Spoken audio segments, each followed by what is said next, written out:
Suka bingung nggak? Kalau pagi mau sarapan apa yang cepat dan ngenyangin? Nah, saya juga gitu. Tapi begitu ketemu arem-arem, wih cocok banget.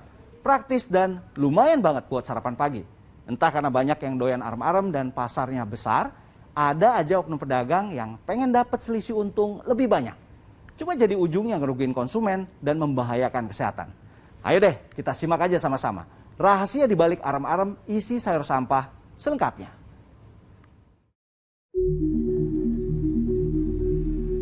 Di sebuah sudut kota, tengah malam saat aktivitas umumnya bergerak lambat, pasar sayur mayur tetap saja hidup pikuk dan padat aktivitas. Nah, di sini kami emang pengen kopi darat sama seorang informan yang punya info menarik. Ambil sayur bekas gitu. Sayur bekas gimana? Sayur yang udah dibuang sama tukang sayur, yang dipilih-pilih, yang jelek-jelek gitu. Yang busuk lah, yang nggak laku dijual, istilahnya kan gitu. Kayak ngomong, buat itu, kelinci itu. Di rumah itu nggak ada binatang kelinci, Mas. Oh, Nggak punya. situ udah ke rumah? Udah kenal lama sama dia. Udah lama? Udah lama, temen. Aku jualan istrinya. Jualan gimana? Diolah buat gorengan, terus buat makanan kayak arem-arem, tititin Mas. Arem-arem? Arem-arem kalau Dekat sama dia bongkar rahasia itu gimana ya? Ngantuk langsung hilang denger dia ngoceh. Katanya ada orang yang selalu datang ngumpulin sayur mayur buangan alias udah jadi sampah. itu Mas, Mana? Oh itu? kaos coklat. Oh, coklat yang bawa apa? Bikin penasaran, sayur yang menurut info sebagian udah busuk ini kan gak mungkin dimakan lagi. Aneh banget. Oke lah, biar jelas juntrungannya, si pengumpul sampah sayur mayur ini perlu dikorek omongannya.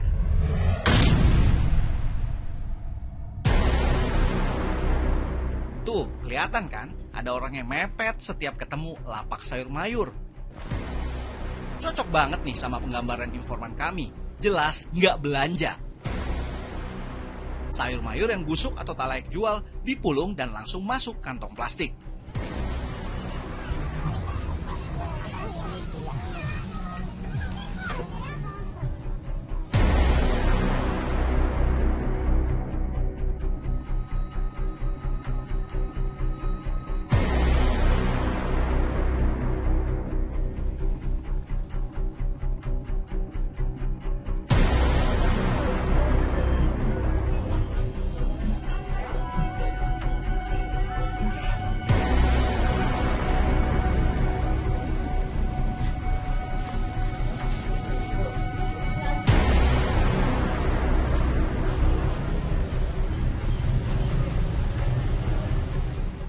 Yuk, udah waktunya nyamperin pemulung sayur busuk ini buat ngobatin kekepoan kita.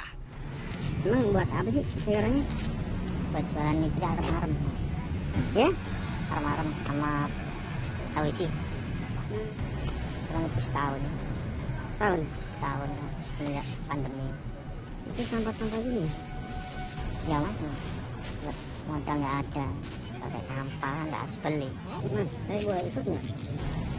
Nah, Mas, Pulang gimana sih? prosesnya Mas. Aku nanya istri dulu.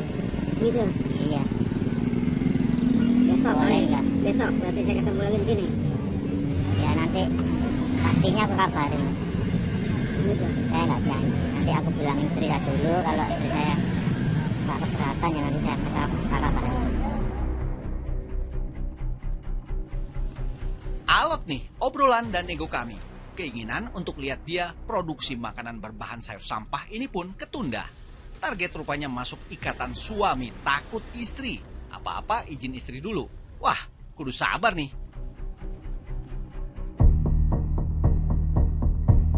Esok harinya kami kembali lagi untuk memastikan deal kami dengan si narasumber.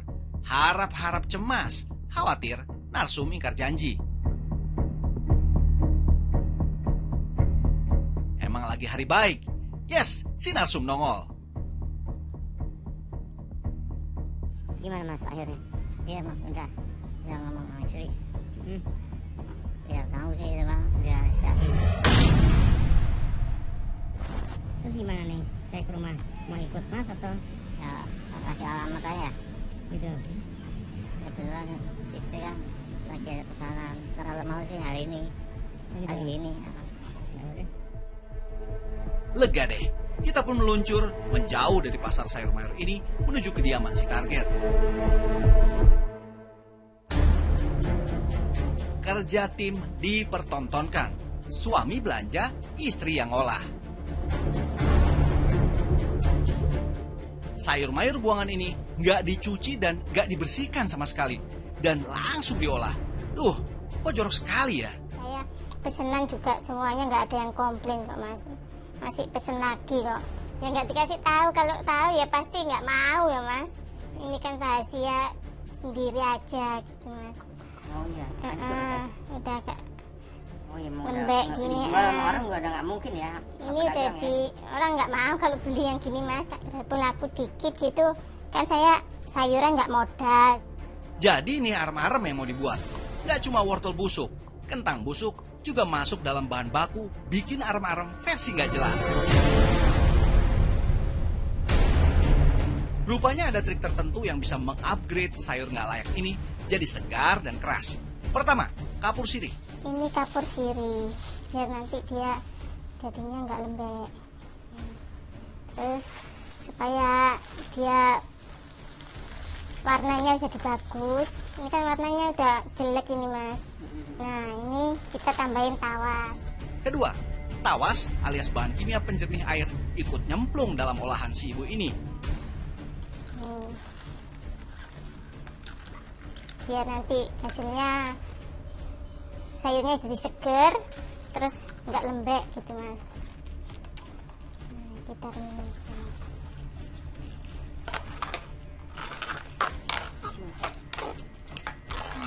Kita diamkan dulu biar dia nanti jadi kenceng, terus warnanya jadi bagus.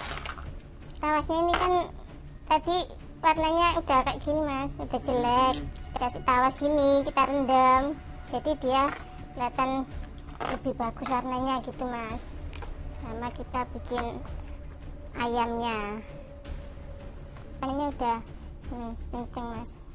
Wortelnya, kentangnya juga udah kenceng kayak baru. Lebih cerah ya? Iya, warnanya juga kayak baru. Terus Dasar pedagang ogah rugi, supaya murah, daging ayam yang udah balungan alias tulang dioplos pakai tahu. ini sudah seminggu mas stok, soalnya kalau saya kan belinya yang tulangan gini mas, tulang-tulang gini itu kan jarang ada di pasar. Kalau pas ada saya beli buat stok. Terus dibilangin sama tukang ayamnya, ini kasih pengawet ini aja bu, nanti awet biarpun lama buat selu. Nggak tahu namanya apa, itu udah dikasih orangnya gitu mas. Tapi ya rasanya udah warnanya udah agak-agak hitam gini mas. Kalau tahunya dicampur sama ayamnya gini, jadi kayak ayam tahunya. Tahu nanti buat tahunya nanti ini kita potong kecil-kecil juga mas, buat gantiin ini ayam. Kan ayam kan mahal, biar dikirain ini juga ayam, kita inisiatifnya pakai tambahan tahunya kita potong kecil-kecil, terus dibumbuin jadi nanti rasanya kayak ayam. Jadi kita pakai ayamnya dikit aja. Iya kan, dibumbuin campur ayam, nanti rasanya jadi kayak ayam. Yang bikin tambah bergidik, ayamnya juga kagak segar.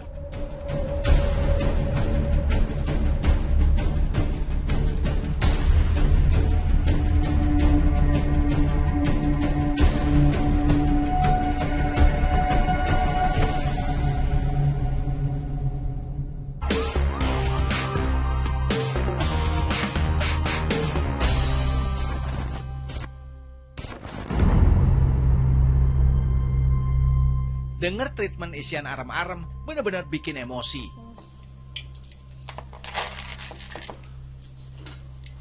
Ini nanti dibumbuin jadi satu, terus hampir sama ayam sama tahunya gini mas. Udah kelar belum sih kengerian bahan pembuat arem-arem ini? Ini putunya banyak banget. Belum loh guys, belum ada apa-apanya. Coba lihat nih, si peracik keluarin beras.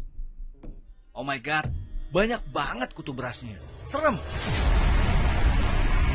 Iya mas, ini dapat harga murah soalnya mas. Kalau harga sekarang kan beras mahal mas, jadi ya nyari-nyari yang murah ini, kebetulan ada yang ngasih harga murah ini. Dari penampakan berasnya pun jelas kualitas buruk. Namun, lagi-lagi, ada cara jitu si peracik mensimsalabimkan beras kualitas under ini menjadi beras yang kelihatan mahal. Bahan kimia tawaslah pahlawannya di sini. Sama kayak tahu sih mbak. Iya. Nah, gini, kita biarkan dulu, direndam dulu mas nih. Nanti kan dia larut. Mbak tahu bahayanya nggak mbak? Aduh, saya nggak tahu mas. Tahunya saya ini kan tawas buat mutin air biar bening. Nah, beras ini saya kasih tawas ini juga biar putih gitu mas. Ini kutunya juga udah mulai mati.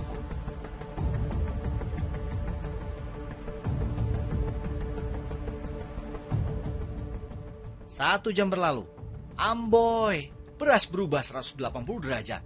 Nah, ini mas, udah hampir 1 jam ini, berasnya udah jadi agak putih gini mas. Jadi kayak beras Nih. mahal ya? Ya, udah jadi kayak beras yang bagus ini, putih bening gini mas. Kutu-kutunya juga udah mulai mati dan naik-naik ini mas, kutunya mas. Bagus putih, bersih gini mas. Tuh, kutunya juga nggak ada ini mas, udah mati semua.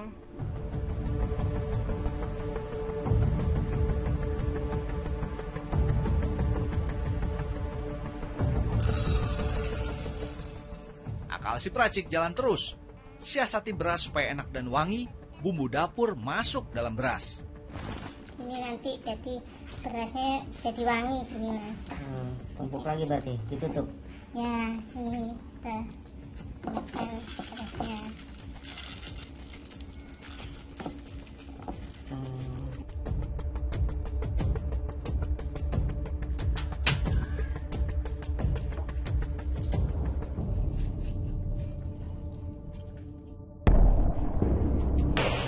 Terus, buat isian arem-aremnya ditumis. Wanginya menusuk hidung.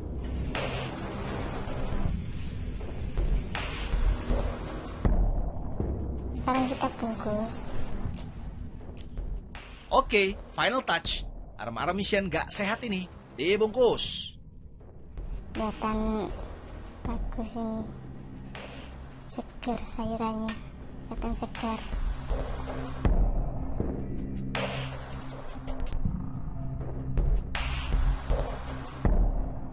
Setengah matang, kita bungkus. Ya, ini secukup kukusannya. Nanti kayak penuh-penuh malah nggak matang nanti mas.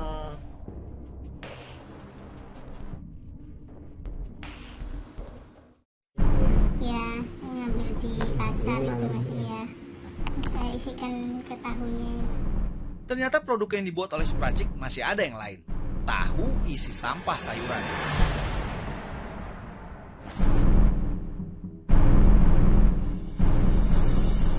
Tahu diisi dengan potongan sayur-sayuran tak layak konsumsi yang sudah ditreatment dengan bahan pemutih air dan juga sirih.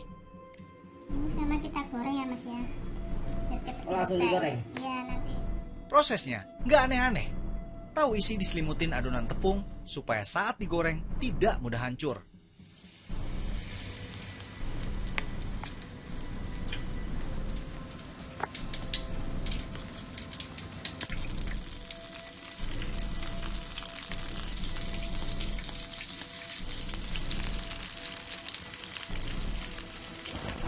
Dua makanan berisiko bagi kesehatan yang sudah disulap seperti layaknya penganan yang sehat siap disantap. Ini sampai malam juga masih segar gini mas. Karena direndam itu Nggak ya? bakaran berlendir ataupun basi gitu mas. Iya. Masih rendaman. Iya. Mas, turunnya. Oh, Sama sampai yang kelihatan nasinya juga bagus. Sayurannya juga segar nih. Mau nyobain mas? Enggak lah mbak, saya nggak mau. Sudah tahu cara bikinnya. Udah deh, tinggal dikirim ke konsumen.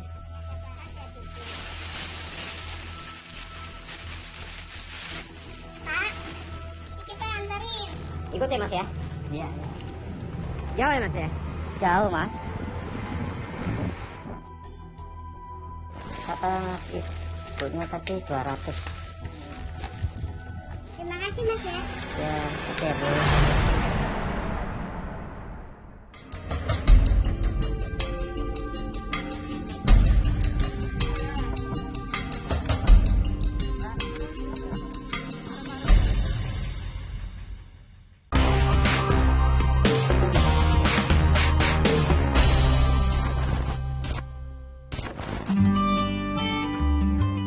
Jika Anda penikmat setia arem-arem dan juga tahu isi, nggak perlu berkecil hati. Karena banyak kok pengusaha kuliner yang mementingkan kualitas dan kesehatan untuk memenangkan hati pelanggannya. Seperti Mama Jo yang telah mengadu nasib di bidang kuliner selama hampir 11 tahun. Menggunakan bahan baku yang higienis dan sama sekali tidak menggunakan bahan kimia bukan untuk makanan dalam setiap ragam penganan yang diciptakannya. Bahan yang dipakai dalam meracik arem-arem ala Mama Jo ini semuanya menggunakan material yang masih segar. Santan yang akan digunakan saja menggunakan buah kelapa yang masih utuh. Bahkan untuk menjamin makanan higienis, Mama Jo selalu menggunakan sarung tangan plastik.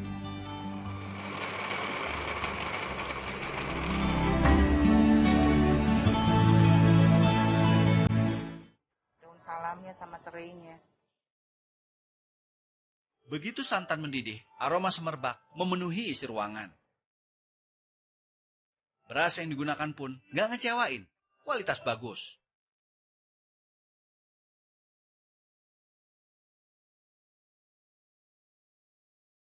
Begitu pula isian arem-arem.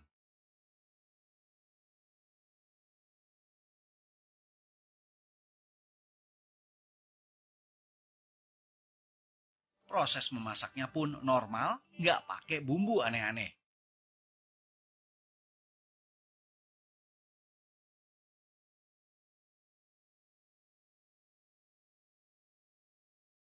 Dan kemasannya pun dijaga banget.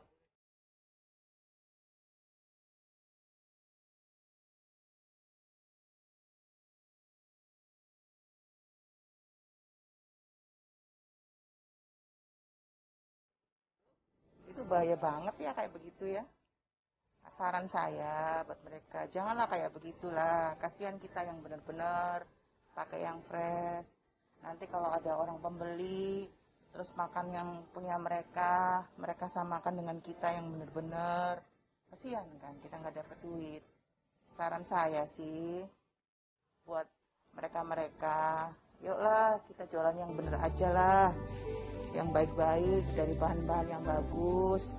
Supaya kita sama-sama sehat, menikmati barang yang bagus, seperti itu.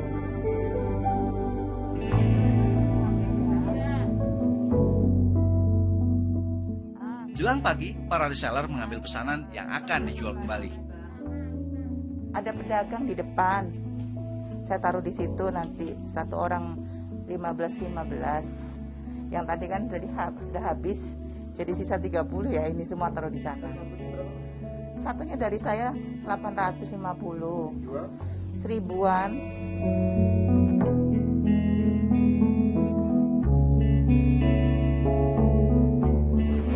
Laris mas, kalau arem-aremnya dijual berapa? Buat ya. Tiap hari pesen? Iya, ya setiap hari dikirim sama ya,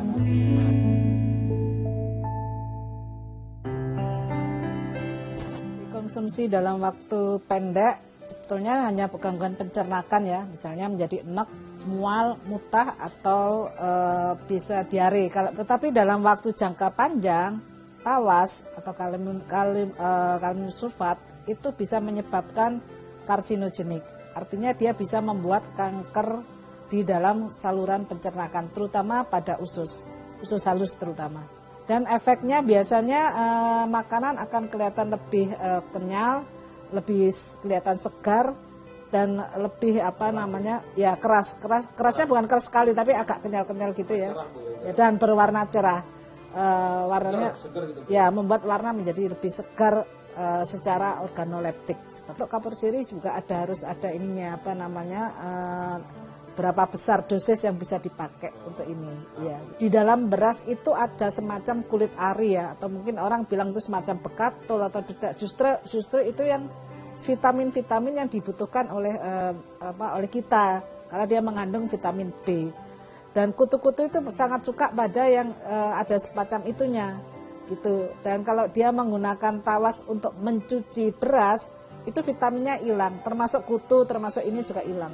Karena penggunaan tawas, apalagi digunakan pada makanan yang sudah mulai busuk, artinya kehilangan protein, itu juga nggak ada artinya gitu. Tawas kan hanya mempersegar aja, dan nggak ada efek nutrisinya, nggak ada efek gizinya.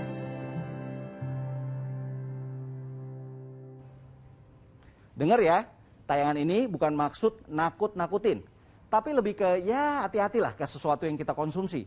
Lebih baik mencegah daripada mengobati kan? Oke deh, booster investigasi kita stop sampai di sini. Besok-besok tayangan bermanfaat lainnya kita puterin buat kamu semua. Saya Joy Astro, I'll see you around.